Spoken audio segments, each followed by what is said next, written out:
মানুষই অন্যায়ভাবে মানুষের ক্ষতি করবে যারা, দুনিয়াতে এবং আখেরাতে শাস্তি পাবে তারা। সুপ্রিয় দর্শক মণ্ডলী, আবারও একটা দুঃখজনক মর্মান্তিক ঘটনা নিয়ে আপনাদের মাঝে চলে আসলাম।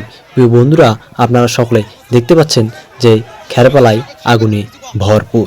এই আগুনটা খেরপালায় কে ধরে দিল, কিভাবে ধরালো, কেন ধরালো, কৃষক ধরালো, এই সম্পর্কে বিস্তারিত আমি জানি না। সেই জন্য প্রিয় বন্ধুরা, আপনাদের সকলকেও আমি বিস্তারিত জানাতে পারতেছি না। কৃষক ভাইয়েরা মাথার ঘাম পায়ে ফেলে, গায়ের রক্ত পানি করে, হাজার হাজার টাকা ব্যয় করে ধান ফসল উৎপাদন করার পর বাসায় নিয়ে এসে কোবানোর পর পালা দেয়।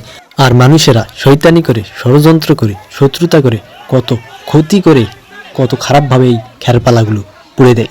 আমি এইটা বুঝতেছি না, আমাদের কুচগ্রামে এত ষড়যন্ত্র, এত শত্রুতা, এত রাহাজানি কেন করা হচ্ছে।